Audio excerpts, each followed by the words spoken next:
اس دیش میں لگتا ہے عدالت نہیں لگتی، اس دیش میں لگتا ہے عدالت نہیں لگتی جس دیش میں انسان کی حفاظت نہیں ہوتی، جس دیش میں انسان کی حفاظت نہیں ہوتی اور مخلوق خدا جب بھی مصیبت میں پڑی ہو، مخلوق خدا جب بھی مصیبت میں پڑی ہو تو میاں سجدے میں پڑے رہنا عبادت نہیں ہوتی، سجدے میں پڑے رہنا عبادت نہیں ہوتی۔ حضرات محترم، خطبہ مسنونہ کے بعد سورہ فاتر 22ویں پارے کی میں نے آیت کو اپنا موضوع سخن بنایا ہے۔ اللہ تبارک و تعالی قرآن پاک میں ارشاد فرماتا ہے ان اللہ وعد حق، یعنی بے شک اللہ کا وعدہ سچا ہے، بے شک اللہ کا وعدہ سچا ہے۔ فلا تغرنکم الحیات الدنیا، تو تمہیں ہرگز دنیا کی زندگی دھوکے میں نہ ڈال دے، تمہیں ہرگز دنیا کی زندگی دھوکے میں نہ ڈال دے۔ اور اللہ تعالیٰ نے اس مکمل آیت میں اپنے بندوں سے خطاب کیا ہے، لوگوں سے خطاب کیا ہے۔ حضرات محترم، یہ دنیا جو ہے بڑی ہی پرکشش ہے، بڑی ہی رغبت والی ہے۔ جس طرف آپ نظر اٹھا کے دیکھیں تو آپ کو مائل کرنے کے لیے دنیا میں الگ الگ رنگ نظر آ رہے ہیں، الگ الگ ڈھنگ نظر آ رہے ہیں، ہر طرف سے دنیا آپ کو اپنی طرف کھینچ رہی ہے۔ لیکن اللہ نے فرمایا فلا تغرنکم الحیات الدنیا، تو تمہیں ہرگز دنیا دھوکے میں نہ ڈال دے۔ مطلب کیا؟ اللہ کی اس آیت کا مفہوم کیا ہے، اس کی تشریح کیا ہے؟ مفسرین کرام فرماتے ہیں اس کی تشریح یہ ہے کہ اے میرے بندے، میں نے دنیا میں تجھے بھیجا ہے اپنی اطاعت اور فرما برداری کے لیے، اپنی بندگی کے لیے بھیجا ہے۔ کہیں ایسا نہ ہو تو دنیا میں جانے کے بعد مجھے بھول جائے، کہیں دنیا میں جانے کے بعد تو پھٹک جائے۔ تو اے میرے بندے، یہ دنیا بڑی دھوکے باز ہے، اس کے چکر میں نہ آنا۔ اور غرور جو اللہ نے فرمایا آگے اسی آیت کے آخری حصے پر کہ اللہ نے فرمایا کہ یہ وَلَا يَغُرَّنَّكُمْ بِاللَّهِ الْغُرُورُ، یعنی تمہیں اللہ سے دور نہ کر دے۔ یہ کون؟ شیطان تمہیں اللہ سے یہ دور نہ کر دے کہیں۔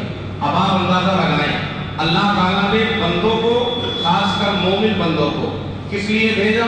اس لیے بھیجا کہ تم جاؤ زمین پر میری اطاعت کر کے آؤ، اور خاص کر اس بات پر ایمان رکھو کہ دنیا میں جب گئے ہو تو آنا بھی تمہیں پلٹ کر ہے، اور آنے کے بعد تمہیں قبر سے لے کر حشر تک کا حساب دینا پڑے گا۔ قبر میں سوال و جواب ہوں گے، حشر میں تمہارا حساب ہوگا۔ یوم الجزا ہے، یوم الحساب ہے۔ جنت بھی بنائی ہے میں نے، جہنم بھی میں نے بنا دی ہے۔ اگر تم اچھا عمل کر کے آؤ گے تو میں انعام کی صورت میں تمہیں جنت عطا فرماؤں گا، اور اگر تمہارا عمل اچھا نہ رہا تو تمہارے اوپر میرا قہر نازل ہوگا، میرا غضب نازل ہوگا، اور تمہیں میں جہنم میں ڈال دوں گا۔ یہ کس اللہ کا خطاب اپنے بندوں سے۔ اب آپ اندازہ لگائیں، قرآن پڑھیے، قرآن میں اللہ نے ساری دنیا کی باتیں رکھ دی ہیں، ہر ایک چیز کا حل قرآن میں ہے۔ دنیاوی زندگی، اخروی زندگی، سب کچھ قرآن میں تمہیں ملے گی۔ آپ ڈھونڈو تو صحیح، مائک صحیح کریے بھائی، آواز صحیح کریے، اس کو صحیح کریے۔ دنیاوی زندگی، اخروی زندگی، اللہ تبارک و تعالیٰ نے تمہیں جو لاہ عمل دیا ہے قرآن، اور اس قرآن کو جس نے بھی مضبوطی سے تھاما، الحمدللہ وہ دنیا میں بھی کامیاب رہا، آخرت میں بھی کامیاب رہا۔ کیونکہ قرآن کہتا ہے میں ہدی للناس ہوں، یعنی لوگوں کے لیے ہدایت بن کر آیا ہوں۔ اگر تم میرے قریب رہو گے تو گمراہ نہیں ہو سکتے ہو، میرے قریب رہو گے بھٹک نہیں سکتے ہو، میرے قریب رہو گے ہدایت پر قائم رہو گے۔ حضرات، آج ہم اگر پورے معاشرے کا جائزہ لیں تو دیکھیے دنیا ہمارے دلوں میں داخل ہو گئی ہے، دنیا ہمارے ذہن و فکر پہ حاوی ہو گئی ہے۔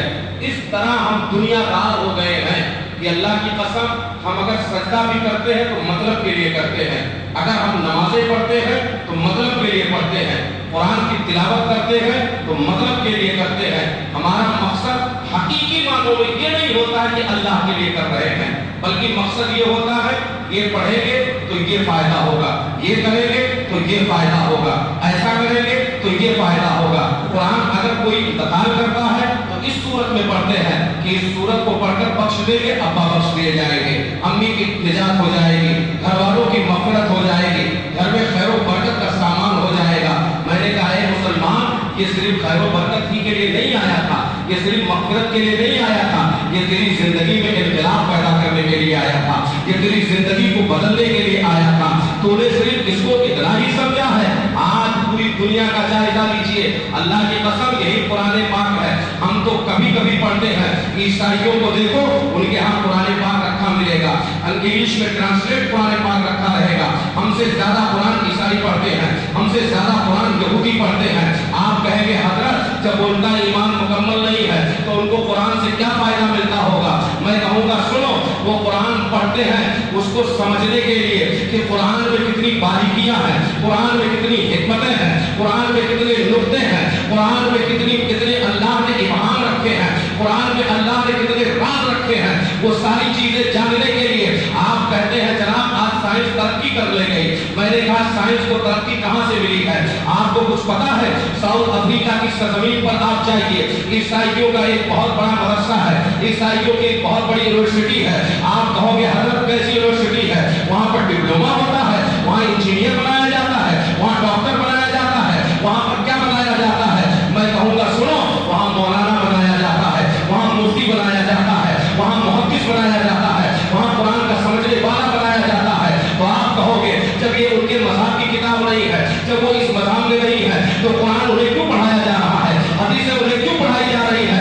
हम कुरान पढ़ते हैं, हमारी नीयत सवाब की होती है, या बहुत ज्यादा अगर हमारे दिल में अल्लाह पर यकीन हो गया और अल्लाह का खौफ हो गया तो कुरान हम सिर्फ इसलिए पढ़ते हैं कि हम अल्लाह के लिए पढ़ रहे हैं। लेकिन वो कुरान पढ़ रहे हैं साइंस को तरक्की देने के लिए, वो कुरान पढ़ रहे हैं अल्लाह के फरमान पर रिसर्च करने के लिए, वो हदीसें पढ़ रहे हैं मुस्तफा ने ऐसा कहा तो क्यों कहा, कुरान ऐसा कह रहा है तो क्यों कह रहा है। दोनों को मिलाते हैं और मिलाने के बाद जब कोई चीज नई मार्केट में आती है तो सारे लोग सर पे हाथ रखकर बैठते हैं।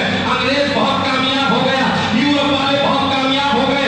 मैं कहता हूँ सुनो, उनके पास ईमान नहीं है लेकिन सामने उन्होंने कुरान रखा है, सामने उन्होंने हदीस मुस्तफा रखी है। तो हाल ये है कि वो दुनिया में कामयाब होते नजर आ रहे हैं। अरे मुसलमान, अगर तू सामने कुरान रख ले, अगर तू सामने हदीस रख ले तो तेरी दुनिया भी कामयाब हो जाएगी, तेरी आखिरत भी कामयाब हो जाएगी।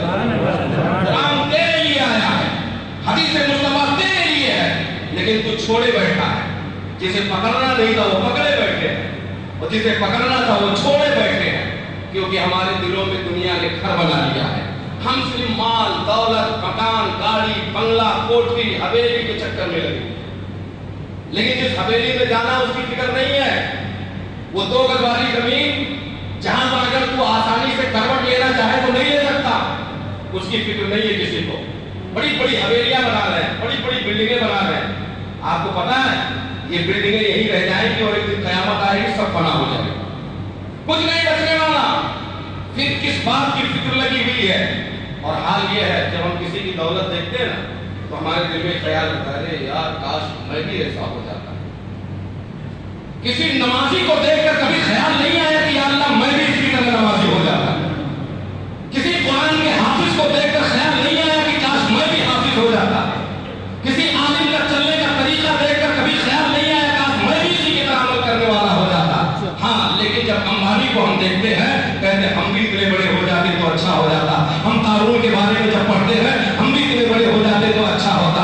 हम जब हारून जब हम सद्दाम के बारे में पढ़ते हैं हम भी इतने बड़े हो जाते तो अच्छा होता। हम जब फिरौन के बारे में पढ़ते हैं हम भी इतने बड़े हो जाते तो अच्छा होता। नमरूद के बारे में पढ़ते हैं हम भी इतने बड़े हो जाते अच्छा होता। जबकि हकीकत ये है कि तू जिसके बारे में सोच रहा है, आप कुरान से पूछते हैं कुरान के बारे में क्या कहता है? कुरान कहता है कि ये जितने मालदार हैं इनको तू देखकर सिस्कियां लेता है, आहें भरता है। हकीकत ये है कि दुनिया में भी घाटे में है, आखिरत में भी घाटे में। जानते हो कानून की दौलत देखकर कुछ लोगों ने उस जमाने में भी कहा था अरे यार कानून को तो अल्लाह ने बड़ा माल दे दिया, काश मुझे भी इतना माल मिलता। तो उस जमाने के उलमा ने फौरन उन्हें रोका। अफसोस दुनिया की फिक्र में लगे हुए हो, अफसोस दुनिया की फिक्र में लगे हुए हो।